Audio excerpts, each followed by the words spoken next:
प्रयागराज में लोगों ने प्रोटेस्ट किया तो आपने आफरीन फातिमा के घर को तोड़ दिया, पूरे घर को तोड़ दिया।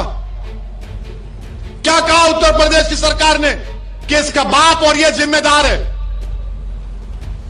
क्या कोर्ट किस लिए है? फिर बताओ आप, अदालत किस लिए है? जज किस लिए है? पुलिस किस लिए है? अगर तुम तय कर लोगे 15 दिन से नुपुर शर्मा गिरफ्तार नहीं होती और हमारे खिलाफ जजमेंट दे दिया जाता है कि तुम मेन आदमी हो, तुम्हारे घर को तोड़ दिया जाएगा। और घर को तोड़ रहे हैं। और ये मीडिया के लोग, जो इंग्लिश चैनल है न्यूज 18, वो क्या कहता है? वो क्या कहता है कि आफरीन फातिमा के घर से एक पोस्टर निकला। पोस्टर पर वो रिपोर्टर दिखा रहा है, अंग्रेजी में लिखा है, when injustice becomes law, rebellion becomes a duty. उसका माने यह है कि जब नाइंसाफी एक कानून बन जाता है तो उसके खिलाफ एहतजाज करना सबकी जिम्मेदारी बनती है। यह थॉमस जेफरसन अमेरिका का सदर ने कहा था। और ये रिपोर्टर का इसके घर से ये निकला। क्या कोई बम बनाने का सीक्रेट निकला? क्या कोका कोला का फार्मूला निकला? वही बात, when injustice becomes law, rebellion becomes a duty. ये कौन लिखा था मालूम आपको? महाराष्ट्र के ex chief minister Devendra Fadnavis की पत्नी ने ट्विटर पर लिखा था। तुम तोड़ोगे घर जाकर फडणवीस का? हमारा घर तोड़ दिया तुमने। तुम कौन होते? अगर उसने किया, आफरीन फातिमा के बाप ने किया तो कोर्ट में चलाओ ना केस, सजा दिलाओ उसको, जेल में डालो, कोर्ट में कन्विक्ट कराओ। क्या उत्तर प्रदेश का मुख्यमंत्री उत्तर प्रदेश का चीफ जस्टिस बन चुका है कि वो फैसला करेगा कि किसका घर तोड़ दिया जाए? अगर आफरीन फातिमा के बाप को सजा भी होगी तो घर कैसा तोड़ते हैं आप? मुझे सजा होगी तो मेरा घर कैसा तोड़ेंगे आप? मुझे सजा होगी ना, मेरे घर को तो नहीं तोड़ा जा सकता। सारी दुनिया के सामने आपने उस बच्ची के घर को तोड़ा, बुलडोजर लगाकर तुमने। आफरीन फातिमा के घर को नहीं तोड़ा, तुमने भारत के रूल ऑफ लॉ पर बुलडोजर चला दिया। तुमने भारत की बुनियादों को कमजोर करने का काम किया। बताओ देश के प्रधानमंत्री, ये नफरत नहीं है तो क्या है? बताओ आप। अगर वो जिम्मेदार है तो चलाओ ना कोर्ट में केस। अच्छा, घर किसका तोड़ते हैं? उस बच्ची का घर तोड़ते हैं जो उसके बाप को मुल्जिम करार दे रहे हो। बाप का घर नहीं है, उसकी बीवी का घर है। बोलते इलीगल बनाया गया। तो क्या 6 साल से यूपी में बीजेपी की सरकार सो रही थी? और आपने क्या किया? पत्थर फेंके, घर तोड़ दिया।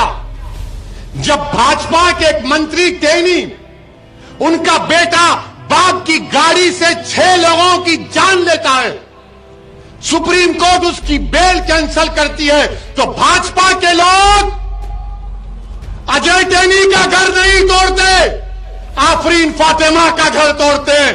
बताओ भेदभाव कौन कर रहा है?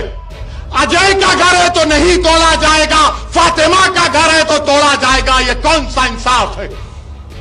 ये कौन सा इंसाफ है? बताओ आप। उसका नाम अजय है तो घर नहीं टूटेगा। 5 लोगों की हत्या का इल्जाम। ये सबका साथ, सबका विकास, ये ढकोसले वादे। इसीलिए मेरे अजीज दोस्तों और बुजुर्गों, इस नाइंसाफी के खिलाफ आपको आवाज उठाना है। हम देश के प्रधानमंत्री से अपील कर रहे हैं, ये बुलडोजर जो आप घरों पर चला रहे हैं, एक समुदाय के घरों पर चला रहे हैं, प्रधानमंत्री देश के संविधान को आप कमजोर कर रहे हैं। ये देश चलेगा तो संविधान से चलेगा। तो फिर बंद कर दो अदालत को, ताला लगा दो अदालत को, जजेस को कह दो कि अदालत मत आओ, क्योंकि मुख्यमंत्री तय करेगा कौन मुल्जिम है। क्या जरूरत है अदालत की? फिर क्या जरूरत है पुलिस की कि तुम अजय के घर को नहीं तोड़ते और फातिमा के घर को तोड़ते हो? तो याद रखो, शहजादी जन्नत का वास्ता देकर कह रहा हूं, अल्लाह शहजादी जन्नत के सदके में जालिमों को शिकस्त देगा इंशाअल्लाह ताला। मेरे अजीज दोस्तों और बुजुर्गों, उत्तर प्रदेश में यही कह रहा था मैं पुकार पुकार कर कि अपनी पार्टी को मजबूत करो, अपने नुमाइंदों को कामयाब करो। मगर वहां के लोग, बड़े लोग, बहुत बड़े लोग हैं, आज खामोश बैठे हुए हैं। वो बोल रहे थे नहीं नहीं सरकार बदलना है।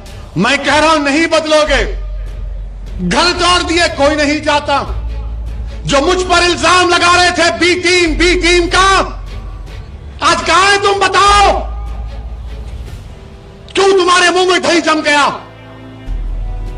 जो बोल रहे थे समाजवादी को दो, कांग्रेस को दो, मगर ओवैसी से होशियार रहो। अगर तुम्हारा नुमाइंदा होता तो कम से कम जाता वहां पर, पूछता उन लोगों से। हमने दिल्ली में हमारे कलीम रफीक सदर साहब दिल्ली के पुलिस स्टेशन को रिप्रेजेंटेशन देने गए तो अमित शाह की पुलिस ने उठाकर उनको तिहाड़ जेल में डाल दिया। जो लोग घरों को तोड़ रहे हैं वो भारत को कमजोर कर रहे हैं। याद रखो भाजपा वालों, इख्तिदार हमेशा तुम्हारे पास नहीं रहने वाला है। देश रहेगा इंशाअल्लाह ताला और देश को मजबूत रखना है। मेरी आपसे गुजारिश है कि मजलिस को मजबूत करिए, मुत्तहिद रखिए, भूज में अमन को और मजबूत करिए और इस पार्टी को कामयाब करिए। आपका फिर से शुक्रिया कि आपने अपना कीमती वक्त निकालकर आज यहां पर आए। और सुनो मोदी जी, अगर आपकी भी सभा होगी तो लोग ऐसा मोहब्बत से नहीं आते होंगे।